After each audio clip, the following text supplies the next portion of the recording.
Hello, this is Dr. Young, and I'm going to go over your week 3 assignments. The first assignment is a discussion. This one's pretty,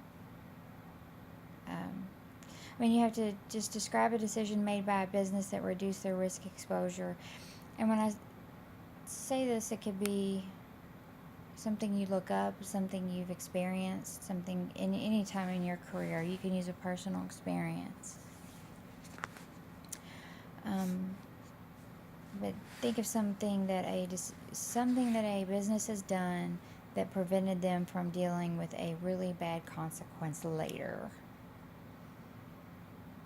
A preventative measure. It doesn't have to be a huge thing. It could be something small.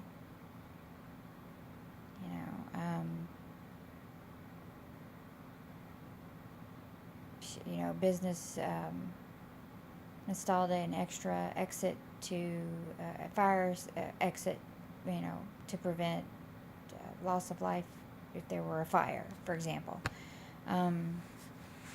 It could be anything like that. Just something that made them, reduce their risk exposure. So make sure that you post your answer by Wednesday, 2 responses by Sunday at 11:59 Mountain Standard Time. Okay. For your business impact analysis here, you're going to use this and apply it to your personal life. Specifically, your path to earning a degree. So what you need to do is apply these 3 bullets to that.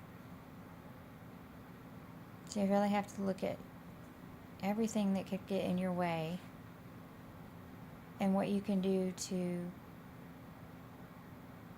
mitigate those obstacles. Use an impact analysis matrix to describe the probability of the events you describe versus the damage. And then it says here you can be creative, but again, practicality and common sense is warranted here. Think about your life and what's realistic for you, which is going to be different for other people.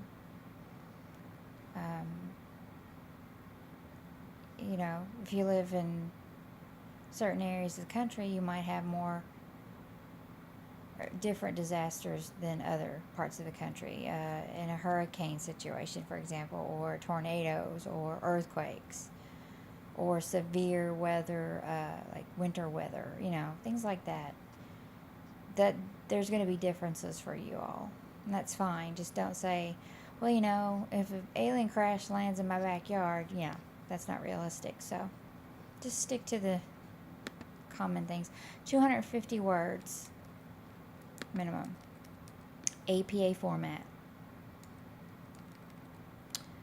Business impact analysis plan exercise. For this, you're going to actually look at a real one, apply this to the business world.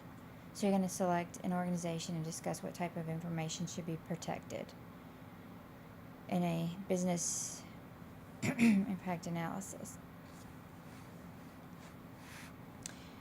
All right, so how would you ensure protection of the confidentiality of such information and prevent its loss?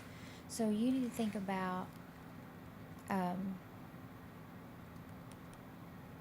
here are some examples. Real life. Target was hacked, and they got a bunch of account numbers and addresses.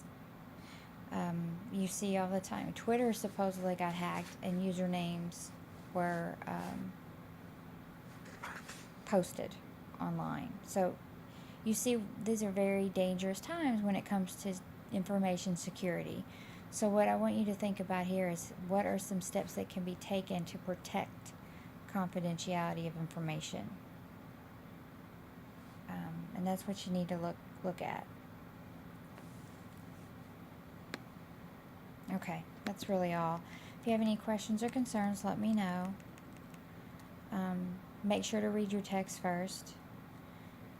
You need to get You need to get the information from your readings before you can really do these assignments effectively. And just make sure that you're writing in APA style. Let's see.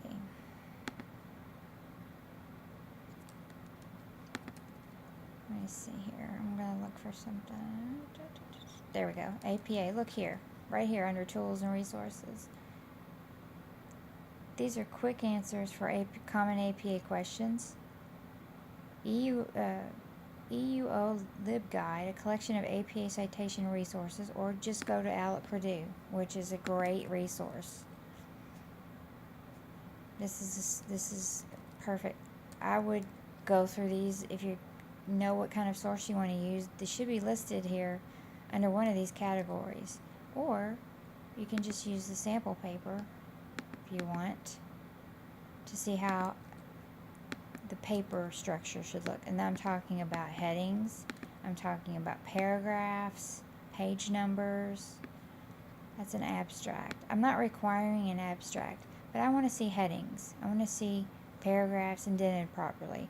I want to see page numbers, running heads, which is what this is, in-text citations. I want to see that. And the reference list should look like, here, let me get to the bottom here.